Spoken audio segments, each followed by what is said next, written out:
Good afternoon. Today is the 14th of January, and this is a slightly shambolic shuffle around the Heath Classic Car Club gathering that's just at the shopping centre in the middle of Heath. They're actually holding these twice a month until Easter, and so I'm a little bit later than I normally would be, but there don't seem to be too many cars here today. Oh, another one just turned up. That's very good. So we'll do our best. If I fall over, if I get interrupted by announcements or other people, if I get things wrong, I'm afraid it's just the way it goes on this channel. So appropriately enough, we'll start with this car that belongs to the chairman of the club, a gentleman by the name of John. It's a 1964 Renault 8 Gordini, and it is in lovely condition. I've seen this a few times now. He's actually taken this on track days and things like that, and you know, why not? That is something really, really special. Next to it, we've got this MG Magnet. I think this is a ZA, judging by the fact it's got the smaller rear window. ZB, which came along a bit later, had a larger rear window. Speaking of rear window, we've got an aftermarket heated rear window kit in that, which is good. It's obviously handy on daylight today.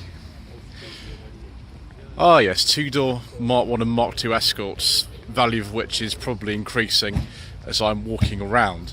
This one I'm not exactly sure what engine's in this and things like that, but it's very nice. It's a very nice condition, that, isn't it? So on a case, a 71, 72 plate. Heard about this Mark 2 Escort. I think this is the first time it's been at this particular event. It's actually had a modified engine put in it. 198 horsepower, 79. It's like a black top, so a Z-Tech R engine in that, I think. That is, wow, a bit different from the original one would have been in. 198 horsepower. Good to see these kind of original looking ones. They're not the originals, but they sort of look vaguely kind of correct, which is good. A lot of Ford owners fit those now. That's amazing. Look at all this. We've even got it's like a racing fuel tank in there and things like that. Wow, battery in the back. That is going to be rather fast. Like this Mini with the Leyland cars on the side of it. I'm not going to hum the jingle, viewers, because that will get me into trouble with all sorts of people if I do that, so I shall not. But that is obviously not completely standard either. What's that about sort of, it's a Clubman, wow, okay. An SO 7778. And we've got MGB GT rubber bumper. This will be quite a late one. I think I've seen it before. It's like 1979, 1980. The interior of these is very different from the earlier ones. But I've driven an MGB in the last week, the V8 engine, a 4.6 litre V8. Those actually drive pretty well, these later ones. I have driven one. It's an 81 registered car, just last summer. But yeah, the V8 one, 4.6 litre V8, a bit of a different prospect. Rather like this Cadillac, this takes up a lot of spaces. Cadillac Eldorado, awful lot of spaces.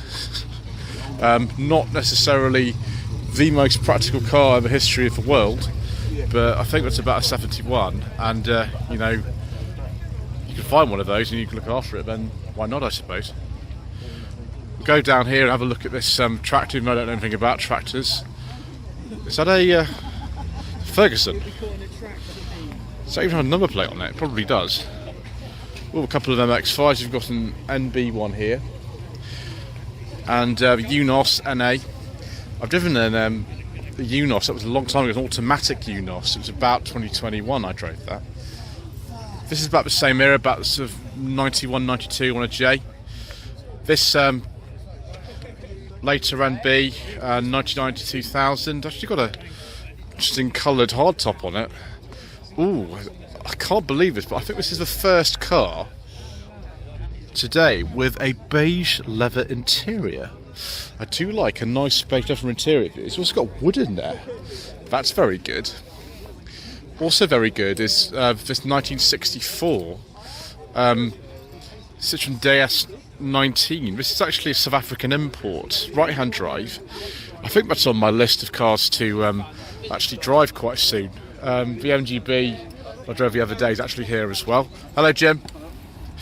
And then one of my favourites from the Boxing Day event that was here, 1982-83 Ford Fiesta Mark 1 facelift, 1.3 gear. Absolutely, utterly amazing. Really, really correct in all the details. I think those alloys either were standard or they were an option for this trim level. Little AA badge on it, little cornering indicators, just amazing. I absolutely love that. I also love this 1968 Renault Caravelle. This is the 900S model. This was the slightly more sporty model. I think you got 58 horsepower. It's a very late one. 68 was the last year for the Caravelle. In some markets it was known as the Floride. This was imported from Cyprus, this particular car. And again, this is one that's on the list. It's one of Jim and Catherine's cars. That's on the list for me to do at some point. 1967 Ford Mustang GT302. That is in very, very nice order indeed, isn't it? That is absolutely wonderful. Bad to the bone. And then we've got this Lost in 7. This is a Ruby, actually. It's one of the later ones. I think we've seen this before, actually. This Ruby one. Go around this side. To be attracting a bit of a crowd. Yeah, sort of 37, something like that. Right, we'll just go actually this way, first of all. Oh, we've got this MX-5 at Sleeves and NC. Actually, that does look rather appealing, that late one. I have driven one of those. It was great. It was a 2 litre with a 6-speed gearbox. Got this 356 replica here. I've seen this at lots of shows actually in this area. That is always in this kind of slightly kind of just daily use kind of state, which is amazing, really. Oh, that's very nice. Pagoda SL. I imagine actually the plate on that is about correct. They were made from about 63 to about 71, so 67 would make sense. Running in speed limit. I wonder if this is actually a UK right-hand drive car. Most of them are automatics. I've seen some manuals. 280 SL auto. And then we've got this locally registered 106. I mean, this car is 24 years old. So I suppose it qualifies for being here. Yes, it is a petrol, that's good. Racing Direct. I don't think it's a special edition, I think that's just the name of some business or something associated with it. Right, yeah, year 2000, that. TP registered in Portsmouth, so we're very close to Portsmouth here. Let's go on to the next row. So we've seen this one before a few times actually, this E-Type. It's actually a replica E-Type. It's based on an S-Type chassis. It was registered in 1971, according to the information that I have. But it's an extremely good replica. I think the banker switch in the middle is possibly not the same as it would have been, but never know. I mean, it's an extremely good reproduction of one. Beautiful.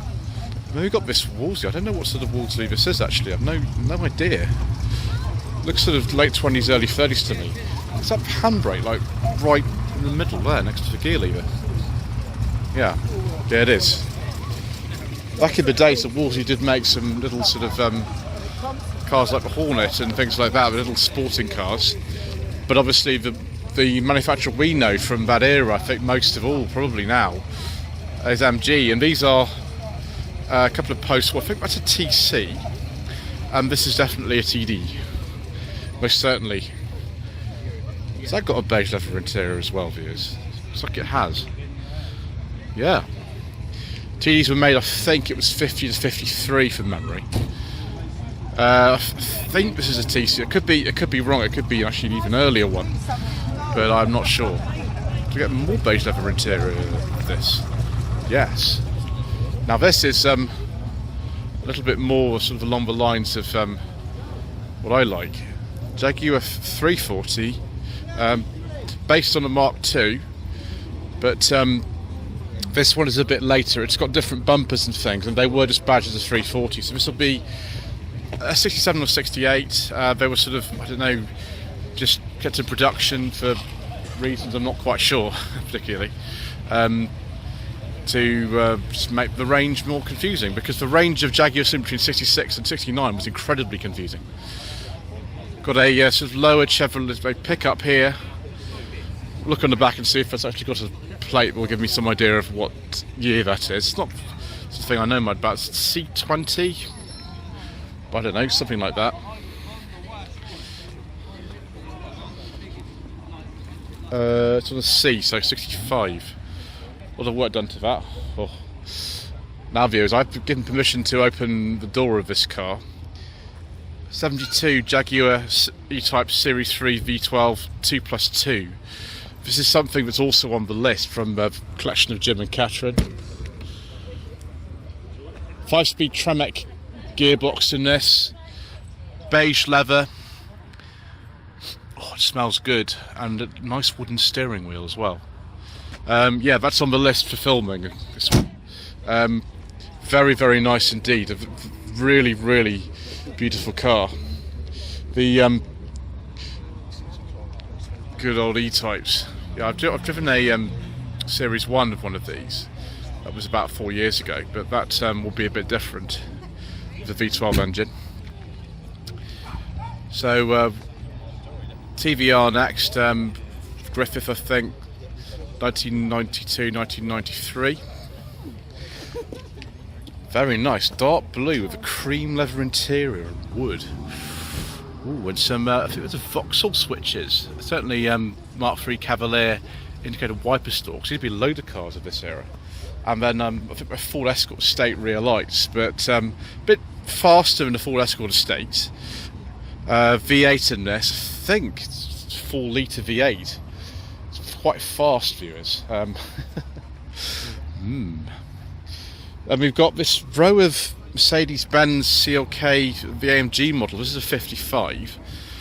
I can't remember the name of this shape. I think this is a, let's get this right, a C209 shape. And these two, they're both the 2013, would be a C204, both of these particular models. A bit more power, even from TVR, I think, in those. Right, let's go on to the sort of final section, I think. So this is what I drove actually the other day. This thing is totally insane. It's a 4.6 litre MGB GT V8. This is the 4th engine it's actually had. And the list of work is completely and utterly ridiculous. It's, I'll just sort of pause for a second there. You can have a look at all that stuff that's been done. It is a little bit tricky to drive. There's not much in the way of driver assistance, so there's nothing. And the seats are not as comfortable as the later MGB GTs, but that is an extraordinary car. It started life as a 72 standard 4-cylinder, and then it's had a series of 3 different V8s fitted to it. Different wheels, suspension's been changed, brakes have been changed. Yeah, there's an episode of not very sensible second-hand reviews coming up on that. Then we've got this 2 Peugeot 504 Cabrios, and we've actually got an earlier one and a later one here.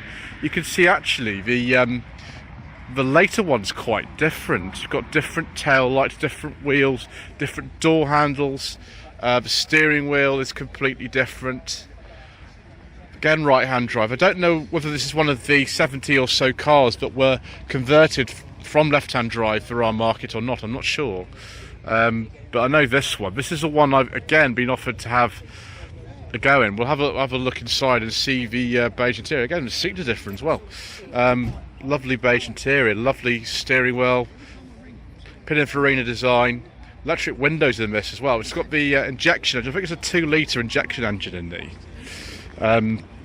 That I think is a 73 from memory. It's one of the. This is definitely one of the ones that was converted by a company in Surrey from left to right-hand drive for our market, and it's absolutely amazing. Hillman Imp Californian. This is the Boxing Day event here. It's actually got a local plate on it. OT was registration at the time that was local to Hampshire. 69 to 70, obviously rear engine. The Super Imp that I drove in 2023 wasn't as fast as that. It still had the original engine in it, but yeah, I have driven an Imp. Ooh, a Rover P5. I imagine this is something like a Mark II or something like that. DTR, TR again, an old sort of Portsmouth or Southampton plate as far as I remember. So this car would have been registered locally. some music going on there. I hope I didn't get a copyright strike of that. I have had that happen fairly recently. But yeah, Pinguine Mark II. The Mark 1s have little sort of bits of glass just above the windows. It's hard to sort of explain. They're kind of like wind deflectors on them, but this doesn't have that, so I think it's probably a Mark II. And then we've got a couple of other sort of 60s things. If that's a real Lotus Cortina Mark 1, that'd be worth a lot of money. Early Mark 1 Cortina with the console lettering up there. The taxi says May 63, so yeah, there we go. Registered in 1963. That's a real one. Amazing. This is the sort of classic colour scheme for these. I think a lot of you are thinking right now is how much is one of these cars going to cost? I have no idea. I don't know. Pass. And is this an A99? No, so it's a Wolseley 699, sorry. I thought this was Westminster originally. It's not. The Westminster was very similar to this. 699, I think they made these from 1959 to 61. It was replaced by the 6110. I can't remember what the difference between this and the 6110 was. I forget now. So, yeah, we know roughly when that was made. And one of my favourite cars is here. This absolutely lovely 95-96 Bentley Turbo RL. It's very, very tasty. Grey leather interior.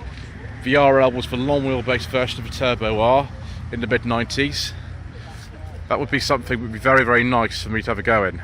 Very nice indeed, but you know, it will sort of depend on whether or not somebody offers me something like that.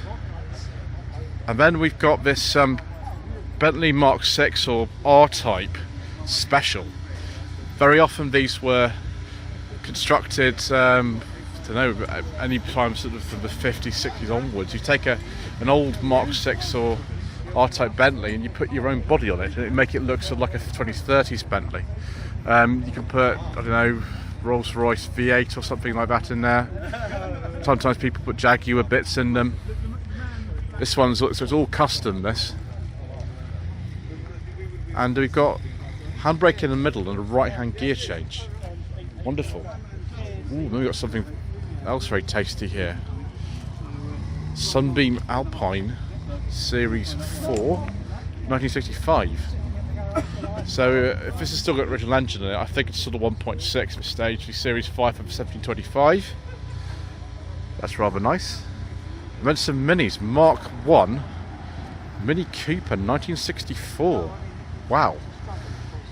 That is really special. That looks like a completely genuine Mark 1. If that's a real coupe, that'll be worth a lot of money. And we got this Mini 1000. We've seen this a couple of times before. We'll like the van next to it. 72, 73. I forget the name of this blue colour, but we've got the lime flower interior in this. It's Mini 1000. And next to it, Mini 95 van, one of the very latest ones. I think the production of these finished in 82, 81, 82 plate. The kind of mechanic sort of dummy that's normally in the back is not here this time. But as you can see, although this is an earlier car, you can see actually that's got the later the Mark 3 and onwards doors on it. This one's still got the Mark 1s, but it's got the later interior. Replaced by the shortest lived car to ever have Morris badge, a Morris Metro van, eventually. 90s Cooper, looks a little bit older than that, but no. 92, 93 plates, Mark 6 Mini this is, which I've sort of driven because the 91 Mini I drove in 2022 actually had one of these engines in it. And yeah, they are quite lively, although I always find with these Minis they're a little bit uncomfortable for me to drive, which you know is just kind of the way that it is really. They always were a bit like that. Either you can cope with it or you can't. I just turned around for a second and a couple of things have turned up. We'll let this Bentley go first.